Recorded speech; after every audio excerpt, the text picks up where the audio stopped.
Mesdames, Messieurs, bonsoir et bienvenue à tous à la une de ce journal. Une semaine après la tenue du grand dialogue national, le climat de peur règne toujours dans les régions anglophones. Des parents ont du mal à laisser leurs enfants aller à l'école par crainte de représailles des bandes armées et groupes séparatistes.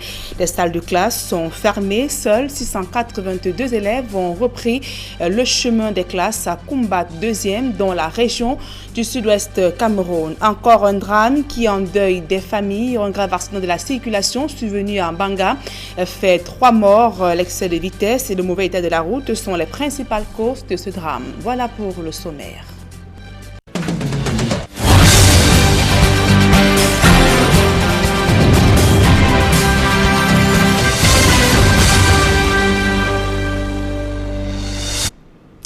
Mesdames, Messieurs, une fois encore, bonsoir et merci d'honorer ce rendez-vous de l'information sur Equinox Télévision 2 jours après les émeutes de Saint-Mélima dans la région du Sud Cameroun. Le calme est de retour si aucune perte en vie humaine n'est à déplorer. Les dégâts matériels sont énormes et la réunion d'urgence tenue ce jour par le gouverneur a permis de décrisper les tensions. D'autres précisions dans ce reportage de Roger Takala et de Guizou.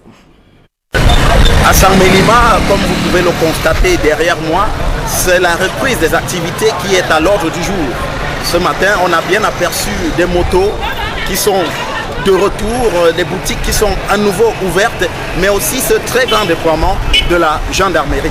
Et c'est une réunion générale pour remettre les choses en ordre qui est prévue à la maison du parti et qui devrait, dans les heures qui viennent, remettre un peu d'ordre ici dans la vie du chef du département du Dja-et-Lobo. Mais avant d'en arriver là, ce sont des journées folles que le chef du département du Dja-et-Lobo vient de vivre avec notamment les plaintes des populations qui estiment qu'aucun horizon n'existe plus ici pour les jeunes qui manquent de tout, pas de perspective pour les emplois, également une justice confisquée par les riches à laquelle, lorsqu'on confie des dossiers, rien n'aboutit. Il n'y a aucun gars du Dja-et-Lobo qui dirige telle instance sur Dja-et-Lobo. À la justice des étrangers, à la police, à la gendarmerie, partout. Si bien que quand on emploie avec un étranger ici, c'est le petit qu'on retrouve là-bas en prison. Mais le message qu'on envoie au ministre, c'est que nous, les villageois de Sama, disons villageois, on vit aux dépens de nos forêts. 1. De 2, la jeunesse n'a pas d'emploi. Et quand peut-être on trouve l'emploi, peut-être dans les forêts, et c'est là où on nous emploie. 1. De 2. Troisièmement, on envoie le message au ministre des Finances que nous, on ne connaît pas, on n'a pas eu la suite des projets qui ont été spécial traînage jeune pour la jeunesse active du Dja-et-Lobo. Dans tout l'étendue du territoire, les jeunes se sont déportés partout pour venir, pour monter ces projets.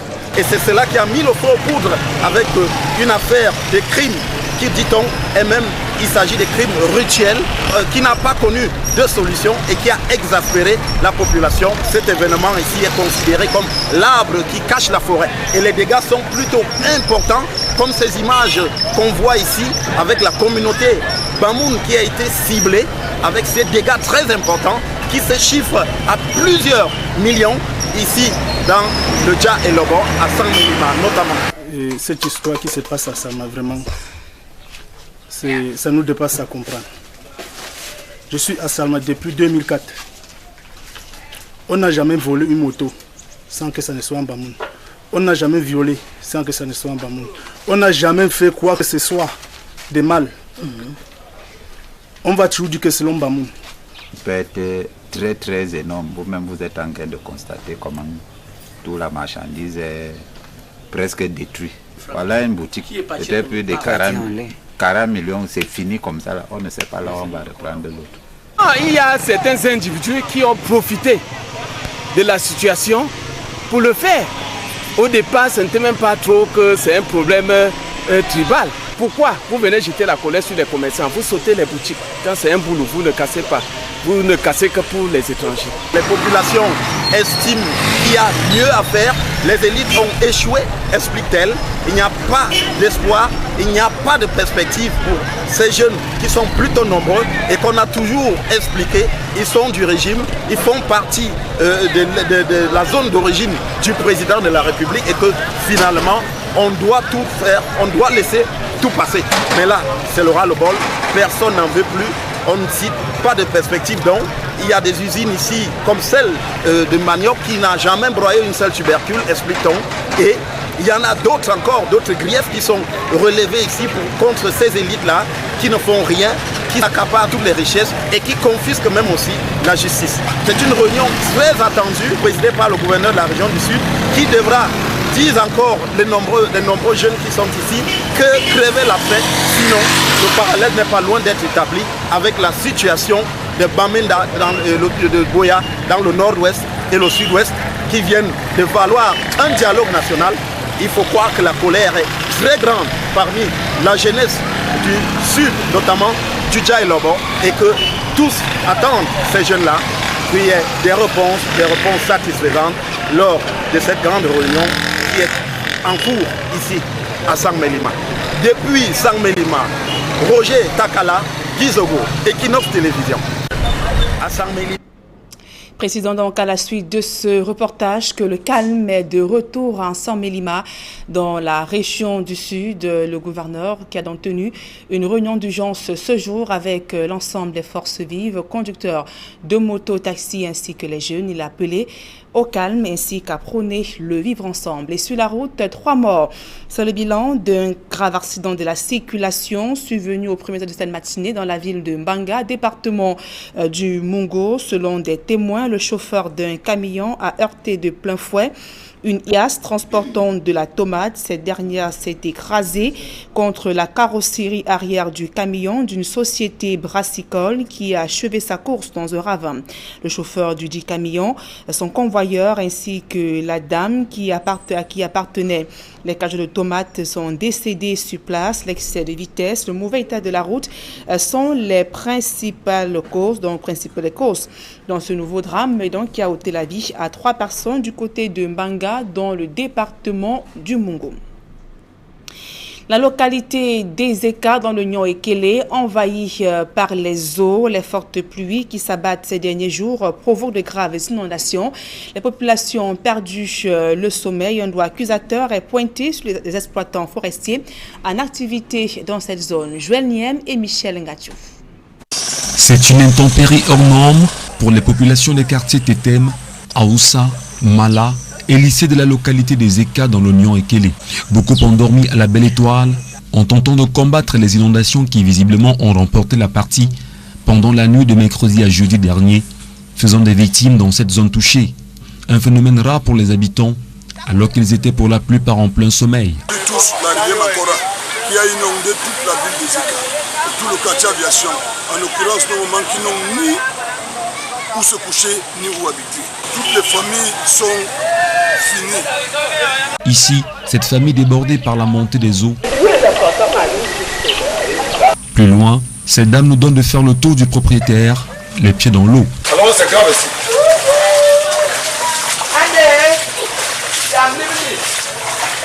Ezeka est sous les eaux.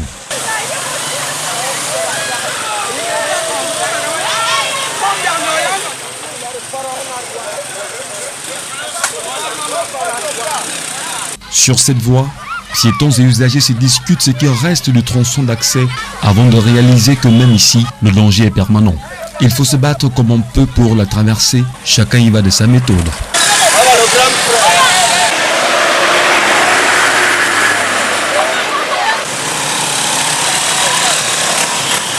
Stupéfaits et étonnés par la force de la nature, les victimes tentent de comprendre les origines de ce qu'ils vivent en ce moment de choc. Je ne comprends rien.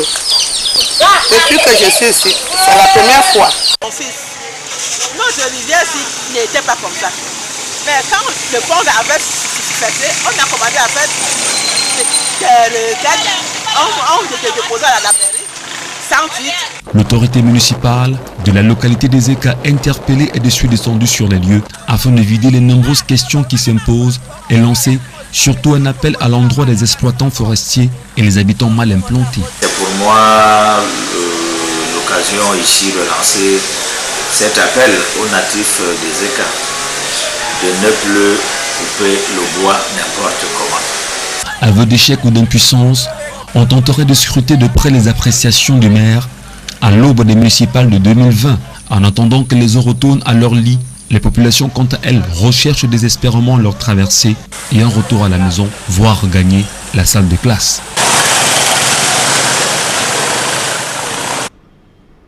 Et sur le théâtre de la crise anglophone, des milliers d'élèves toujours attendus sur le chemin des classes, une semaine après la tenue du grand dialogue national pour le retour à la paix dans les régions du nord-ouest et du sud-ouest.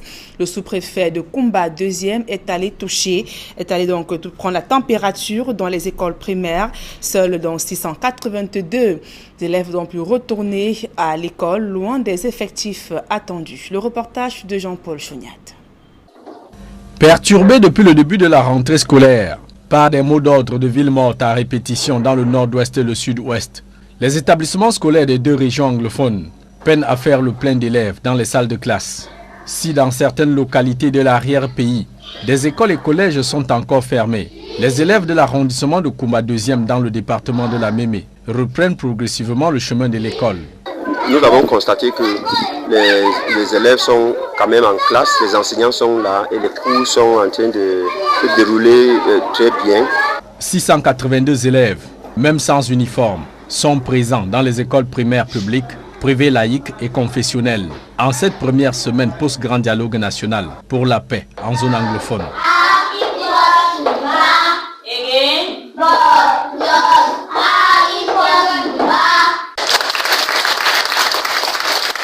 Et cette visite, c'est pour encourager les autres parents qui gardent encore les enfants à la maison, que l'école a déjà commencé à Kumba 2e et il faut qu'il envoie les enfants à l'école. Dans cette visite aux établissements scolaires, l'autorité administrative remet des fournitures à 5 élèves venus de Mouniengue, petit village de l'arrondissement de Mouyouka, où les portes des écoles restent fermées à ce jour. Nous avons partagé les matériels didactiques, les sacs, les cahiers, beaucoup de choses qu'on a partagées aux enfants pour les encourager d'aller à l'école. Je suis très content avec ce que j'ai constaté aujourd'hui sur le terrain. Au terme du round-up des établissements de son unité de commandement, le sous-préfet Edwin Kenyangwana nourrit un seul rêve, voir une bonne fois pour toutes les élèves de Kumba 2e reprendre le chemin de l'école après 3 ans d'interruption des cours dans les régions du nord-ouest et du sud-ouest. Et toujours dans ce chapitre, dans le départ d'Akutaba, dans le département du Noun, le lycée de Kutaba est confronté à de nombreuses difficultés qui paralysent son bon fonctionnement. Au-delà du casse-tête lié aux effectifs pléthoriques du fait de la crise anglophone, les voies d'accès qui mènent à l'établissement scolaire sont en piteux état, en plus du manque d'infrastructures qui perturbe le quotidien des élèves et enseignants. Le reportage de Mama Soufone et de Kediara. Le lycée bilingue de Kutaba, à l'épreuve de la crise anglophone. Depuis fin avril 2018, l'établissement accueille un flux migratoire d'élèves en provenance des deux régions en crise. Pour le seul compte de cette année, ils sont évalués à peu près de 410 apprenants. Un fait qui n'est pas sans impact sur son fonctionnement. Ce qui a posé un problème d'infrastructure et d'équipement. Nous étions obligés de cloisonner certaines salles. Conséquence directe, il règne une promiscuité épatante dans les salles de classe, avec des élèves qui se retrouvent parfois à 5 sur des tables bancs, pourtant supposés en accueillir 3. À côté de ce gros problème d'effectifs, 2 autres liés à l'accès de l'établissement et à l'hygiène, avec l'effondrement depuis plusieurs semaines des toilettes du lycée bilingue de Kutaba. La route que l'APR a réhabilitée au mois d'avril est totalement impraticable. Les camions qui transportent les matériaux de construction dans les environs ont abîmé cette route. Les toilettes se sont effondrées, aussi bien les toilettes des filles que les garçons. Nous avons perdu près de 17 compartiments de toilettes. Pour tenter de résoudre ces maux, l'APE a dans un premier temps mis près de 200 tables bancs à la disposition du top management. Nous avons comme ça réalisé près de 200 tables bancs pour essayer de résoudre, au moins permettre aux enfants que même s'ils sont serrés, qu'ils soient quand même assez en place pour mieux prendre le cours. Ne pouvant construire un bâtiment sans autorisation de la hiérarchie, comme le recommandent les textes, des actions ont néanmoins été prises en vue d'apporter, quoique progressivement, Une solution globale aux autres maux qui minent ce lycée du département du Noun. Nous avons commencé la fabrication de parfums. Actuellement, même les techniciens sont là en train de fabriquer. Même si nous faisons seulement le parfum, on laisse à terre. L'année prochaine, on pourra continuer. Et nous sommes en train de refaire, de creuser les fosses pour les toilettes. Il faut en plus rajouter à la longue liste de ces difficultés la vétusté des bâtiments et le paiement des enseignants vacataires et du personnel d'appui que l'APE dit supporter à plus de 14 millions de francs CFA l'an. Et pour refermer ce chapitre consacré à l'éducation, évoquons à présent cette question du manuel scolaire. Et selon le Conseil d'agrément, 80 à 85% des manuels sont disponibles en dépit des difficultés de distribution. Les acteurs de la chaîne des manuels scolaires réunis autour des responsables du Conseil d'agrément mettent en garde les chefs d'établissement scolaire et éditeurs qui violent la réglementation en vigueur en inscrivant au programme des livres non agréés. D'autres précisions dans ce reportage de Marcelin Gansop. Comme dans un conseil de famille, les acteurs de la chaîne du manuel scolaire se sont lâchés et chacun a vidé son sac. La première difficulté, c'est la surcharge des listes officielles. Le Premier ministre a signé un décret qui demande que chaque classe, par exemple la C, doit avoir 7 livres au plus. Sur le terrain maintenant, les enseignants ont augmenté peut-être à 15 voire même 20 livres. Le cas de Yokadouma, dans la région de l'Est, est assez préoccupant. La vente des manuels non homologués par des écoles catholiques qui ont carrément mis le programme officiel de côté et choisi leurs livres de la CIL au cours moyen 2 selon le désir de l'évêque qui est la hiérarchie de ces écoles.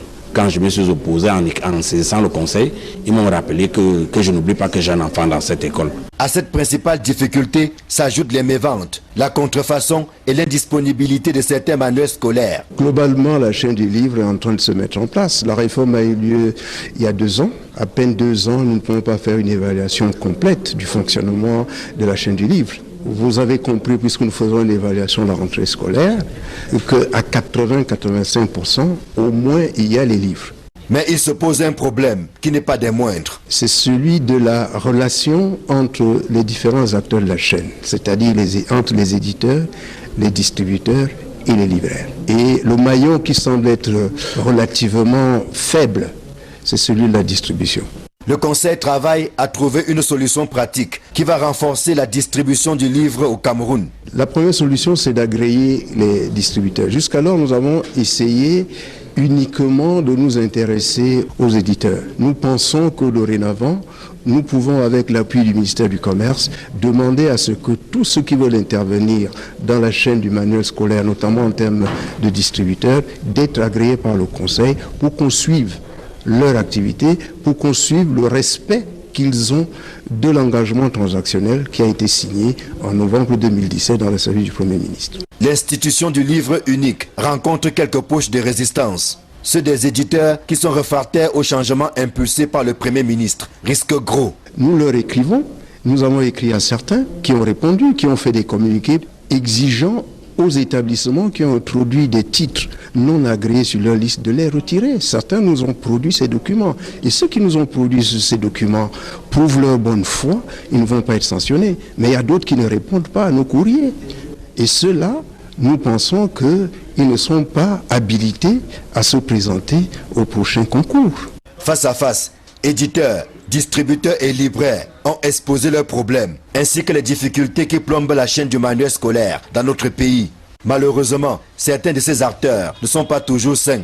Cette concertation, qui était élargie au secrétaire à l'éducation privée laïque et confessionnelle, a permis de jeter les bases de la préparation de la rentrée scolaire 2020-2021.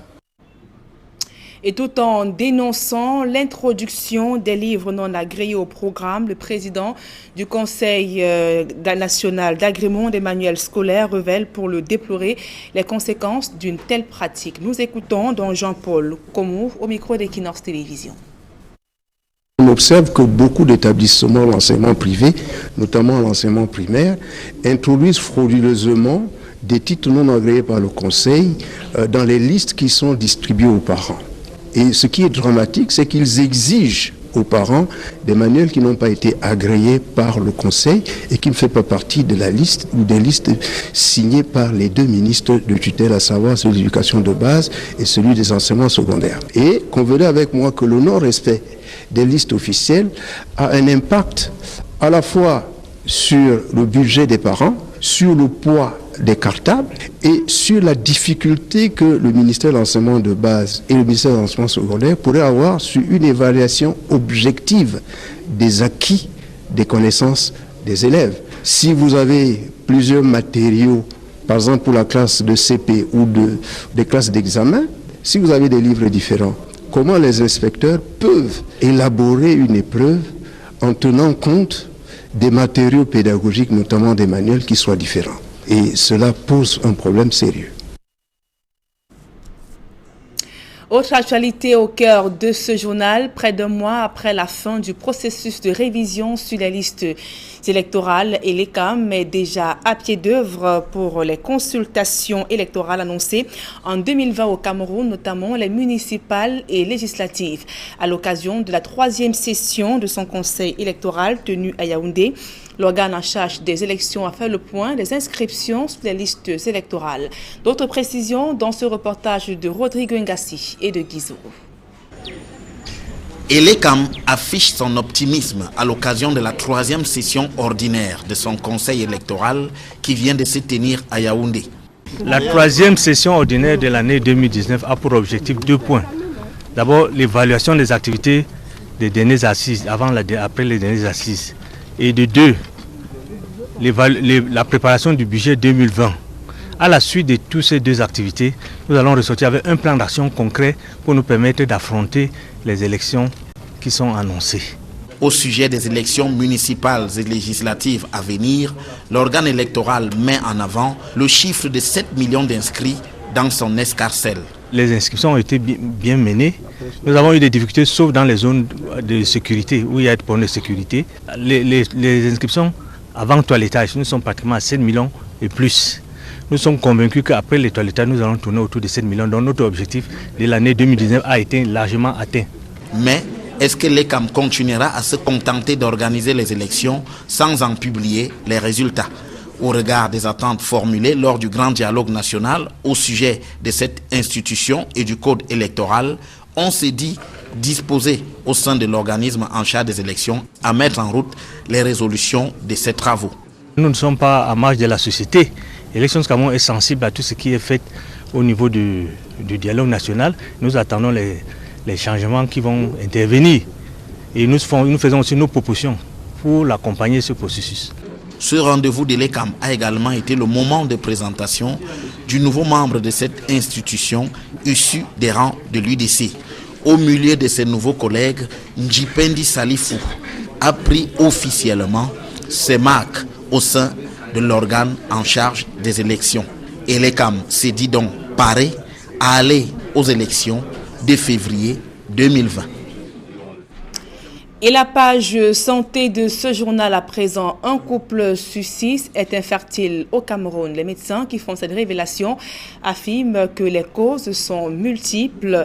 Le sujet était au menu du congrès conjoint des gynécologues qui vient de s'achever à Douala. Il était question pour les professionnels de la santé de réfléchir sur les avancées dans la prise en charge des couples affectés par ce problème. D'autres précisions dans ce reportage de Warren Zede et Flavien Valondongo.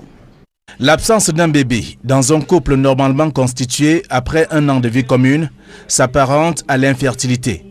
Ce phénomène, qui est en nette progression au Cameroun, a des causes multiples. Vous avez les germes banaux, ou même des germes comme la tuberculose, la syphilis, le streptocoque, le chlamydia. Vous avez vraiment toutes les infections peuvent, si elles touchent les trompes, entraîner quand même une infertilité. L'infertilité n'est pas que l'affaire de l'homme ou de la femme. Les deux sont concernés à une prévalence égale. Les causes sont soit féminines ou masculines. Donc c'est moitié-moitié, 40% de causes féminines, 40% de causes masculines et 20% pour les deux. Les infections vulvo-vaginales sont également dans le registre des pathologies qui peuvent conduire à l'infertilité. 3 femmes sur 4 auront au moins un épisode. C'est-à-dire c'est un peu une colonisation microbienne de la vulve et du vagin qui va entraîner des pertes qu'on appelle leucorrhée dans le jargon médical, parfois des prurites, des mangeaisons et qui souvent entraînent un inconfort chez les femmes. L'infertilité, comme bien d'autres sujets, était au menu du congrès conjoint qui vient de se tenir à Douala au Cameroun. L'infertilité intéresse à peu près 15% des couples, ça veut dire qu'un couple sur 6 est infertile au Cameroun. Des spécialistes de la gynécologie obstétrique, mieux de la chaîne de la procréation venus de plusieurs pays, ont échangé et surtout formé les médecins généralistes et infirmiers accoucheurs sur des nouvelles techniques de la santé de reproduction. Et le Centre national de réhabilitation des personnes handicapées de Touguébé revise ses programmes de formation.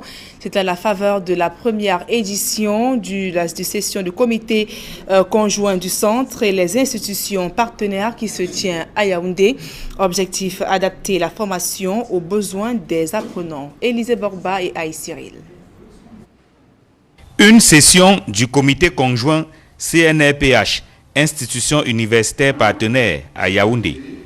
L'occasion est toute trouvée pour parler harmonisation des programmes de stage. Nous nous sommes retrouvés devant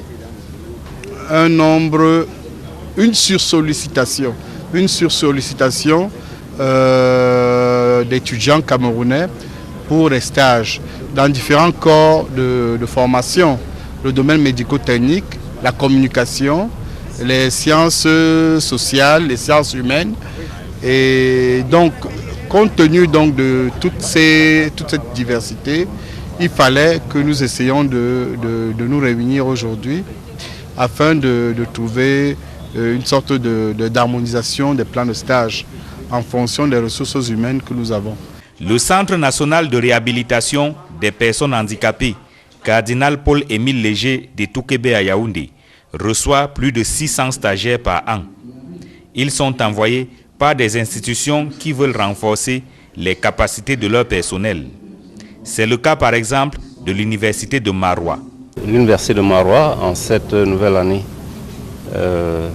est en train de continuer avec le programme de formation en kinésithérapie, orthophonie, réhabilitation sociale et thérapie occupationnelle, mais également psychomotricité. Les apprenants que nous envoyons au CRP, au CNPH de Yaoundé sont en réalité les étudiants futurs techniciens de demain qui lanceront le CRPH de Maroua. Donc il est question qu'ils acquièrent la totalité des compétences offertes par le CRPH de Yaoundé. L'Université catholique d'Afrique centrale, à travers l'École des sciences de la santé, sollicite également les services du CNRPH. L'école des sciences de santé de l'Université catholique, c'est une école très ancienne qui fait une formation par alternance. C'est-à-dire qu'après les cours théoriques, il devrait avoir de la pratique. Et la pratique ne peut se passer que dans des milieux appropriés.